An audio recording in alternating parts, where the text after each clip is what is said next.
Minha gente, as coisas estão nada boas para a Intel. Saiu algumas informações que eu quero compartilhar com vocês, mas já adianto que o negócio realmente está muito feio para a Intel. Eu lembro que o meu primeiro PC Game eu montei lá em 2016, mais ou menos.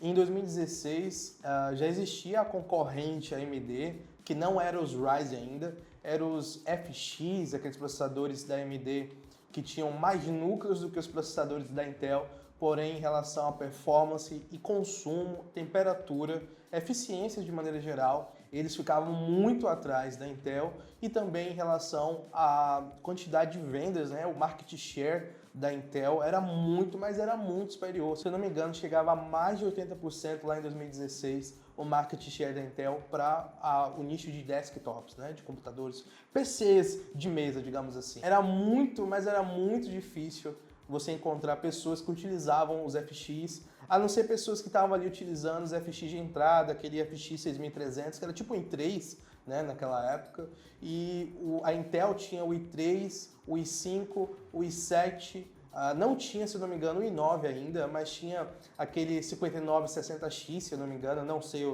a nomenclatura correta, mas um processador que tinha mais núcleos, era tipo um Threadripper da AMD, né?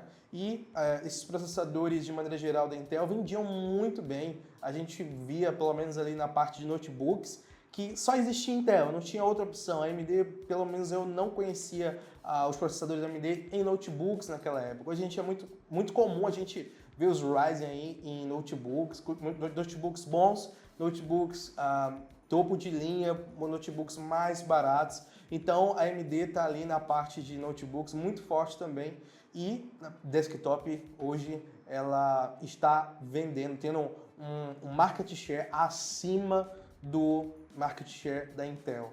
E a Intel, obviamente, sentiu esses golpes da AMD, que foram golpes muito fortes, mas não foram de uma hora para outra. A gente tem que frisar isso muito bem. Lá em 2016, a Intel tinha o costume de lançar processadores, lançou mais ou menos aí processadores durante 6 anos, se eu não me engano, 5 anos mais ou menos, processadores que não aumentavam o número de núcleos, continuava sempre a mesma coisa.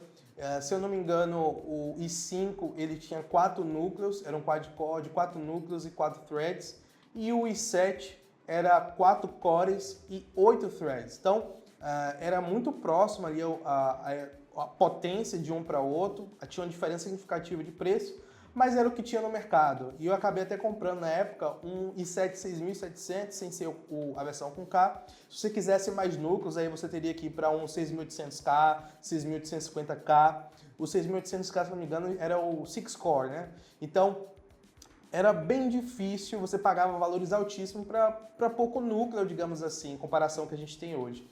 A Intel se manteve assim, fazendo mesmo os processadores. Eu acho que a única vez nesse meio tempo que a Intel permitiu que você não necessitasse trocar a placa-mãe para utilizar um processador mais novo foi da linha 6, da sexta geração para a sétima geração, que se eu não me engano era o LGA 1151 nos dois e você conseguia utilizar os dois, mas assim, os ganhos de performance de um para outro era de 6, 8%. Era muito, mas era muito pouco, você pagava muito caro para fazer a troca de um processador pelo outro. Mas era, como eu volto a falar, né, era o que a gente tinha naquele momento. E a Intel soube aproveitar esse momento para vender o máximo que podia ali, aproveitar que a AMD, a concorrente, ela não conseguia se equiparar no número de vendas e especificamente também em processadores, produtos tão bons quanto, mas naquela época já existia a conversa que a AMD estava desenvolvendo uma arquitetura nova, que naquela época não tinha ainda nome, pelo menos não tinha vazado nenhum nome, foi vazado depois, e aí quando começou a vender os Ryzen que a gente de fato conheceu. E lembrando que quando os Ryzen de primeira geração foram lançados, eles não eram melhores que a Intel. Eles não eram melhores que a Intel.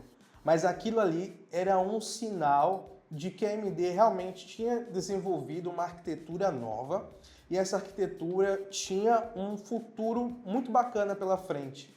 Então, quando a AMD trouxe os Ryzen de primeira geração, eles não conseguiram bater os processadores Intel. Especificamente aqui eu estou falando mais para jogos, tá? Eles não conseguiram, mas eles vieram trazendo ali mais núcleos do que a Intel estava trazendo naquele momento, o que fez com que a Intel começasse a produzir processadores com mais núcleos, né? Ela soube entender aquele momento que precisava, já tinha mantido ali por 5 anos a mesma coisa, a gente tendo que aceitar aquilo, e aí eles conseguiram, eles mudaram, né, a plataforma mais uma vez, tivemos que comprar novas placas-mães e conseguiram aumentar os números de núcleos para poder ali competir e bater de frente ali com os Ryzen, mas os Ryzen ainda eles não conseguiam ter força suficiente. Só foi a partir da linha 3 dos Ryzen 3000, que realmente não passou, mas ali conseguiu chegar muito próximo. Em alguns casos ganhava, em outras situações perdia, e foi ali de fato que a AMD conseguiu trazer processadores que se equiparavam em relação à performance e eficiência, mas ao mesmo tempo trazia um custo bem menor. E foi aí que a AMD conseguiu dar um golpe que até agora a Intel não conseguiu se recuperar. A AMD continuou lançando novos processadores e conseguiu finalmente passar e realmente colocar uma distância bem significativa na questão de performance em relação aos processadores da Intel, trazendo ali a tecnologia do Cache 3D, que é os processadores como, por exemplo, eu tenho aqui o 5700X 3D, que é um processador Ryzen 7, que ele vai conseguir fazer um melhor uso da memória cache do teu sistema, para que você consiga ter uma performance bem melhor, uma eficiência bem maior quando você estiver jogando ali em jogos específicos. Então, essa arquitetura ela conseguiu fazer com que, de fato, a AMD passasse em relação à performance e eficiência energética a Intel e custando menos. E o mais importante é que você não precisava trocar de plataforma, você conseguia utilizar, por exemplo, a M4,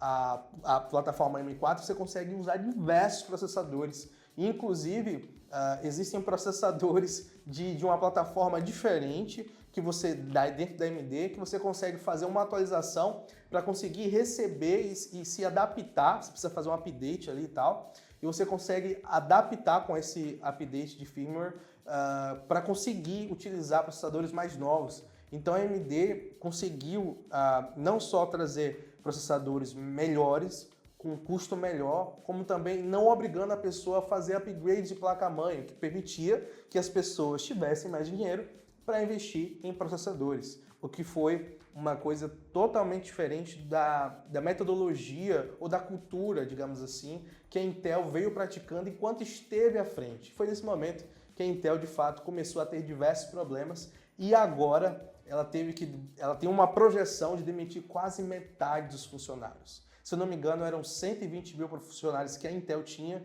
e eles querem reduzir esse número até o próximo ano para 70 e poucos mil pessoas, 70 e poucos mil funcionários. É quase metade, gente. É uma coisa muito séria. A Intel fez escolhas muito erradas, porque se a gente parar para analisar, a AMD ela não produz a parte principal dos processadores, assim como a Apple. Eles contratam, terceirizam uma empresa e a Intel é a única delas, incluindo Apple, como eu falei, a AMD, incluindo também agora a própria NVIDIA, né, que está pensando em fazer processadores, mas ela usa essa mesma terceirizada para fazer GPUs, e, pelo menos a base aí do chip das GPUs. E a Intel era a única que conseguia ela mesma, ela tinha tanto dinheiro, tanto market share, que ela mesma consegue produzir tudo que ela precisa para fazer os processadores. Porém, nessa última leva agora, ela conseguiu fazer o inacreditável. Ela simplesmente conseguiu lançar processadores que performam pior do que os processadores da geração passada. Isso é um absurdo. Vocês têm noção do que é você conseguir entregar processadores piores do que a geração passada? Tudo bem que eles vieram com a desculpa de que agora a eficiência energética e térmica está muito melhor. E de fato, melhorou bastante. Mas não melhorou bastante porque o outro já era bom e agora deu uma melhorada. Não, era horrível. Quem teve aí os processadores da linha 14 da Intel, eles aqueciam e consumiam muito. Então, se você não tinha um sistema com arrefecimento muito avançado, e mesmo que você tivesse, você tinha problemas, precisava fazer um down voltage ali, para poder utilizar sem ter muita dor de cabeça, travamentos, problemas de performance. Cara, Stuttering com processadores Intel da 14ª geração foram muito relatados pelos usuários. Então, a gente precisa frisar que a Intel realmente parece que se perdeu. Eu acredito que a Intel precisa de uma reformulação urgente, porque, de fato, hoje, estatística, né? A AMD ela consegue ter um market share muito maior do que a Intel.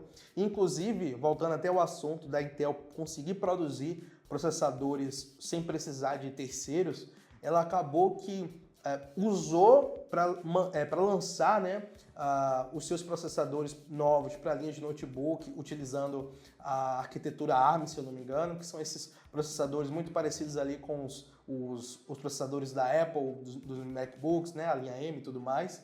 E ela conseguiu lançar processadores bons de performance, eficiência energética muito boa, mas não foi ela que fez a parte principal. Mesmo tendo os recursos para fazer, ela terceirizou. Ou seja, a Intel hoje ela não consegue produzir processadores que venham a competir com a concorrência. Não que isso seja um problema, mas o grande problema da Intel terceirizar é que hoje, como ela tem um market share muito menor, ela acaba que vai perder para a concorrência, porque ela não vai conseguir competir, porque ela está oferecendo um produto que performa menos e terceirizando, ela acaba tendo um gasto a mais, e esse gasto a mais impede com que ela diminua o preço, que foi justamente o que ajudou a AMD a passar a Intel. Ela começou a entregar produtos que, a princípio, performavam inferior, mas custando menos, e com o tempo conseguiu passar em performance e ainda manter um custo-benefício que no pacote completo de você não precisar mais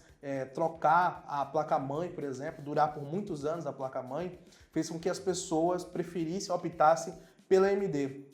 E por conta disso, a Intel nesse momento ela está realmente em apuros, ela continua perdendo e a projeção é que perca cada vez mais, diminuiu o número de funcionários e muito provavelmente nesse momento ela não consegue produzir processadores que vão bater de frente de fato ali com os Ryzen. Se você parar para analisar, ela pegou os processadores da geração nova agora e comparando da geração passada, eles não conseguiram ser superiores. A gente vê uma Intel que está tentando corrigir os erros, mas meio que perdida no meio do mar, no meio de teve um naufrágio e não sabe meio para onde ir, sabe? Tá tentando corrigir um erro aqui, um problema ali, mas ao mesmo tempo não consegue resolver o problema, que é de fato hoje a Intel conseguir produzir processadores que façam sentido para o mercado atual e, consequentemente, que tenham um custo-benefício. E nesse momento,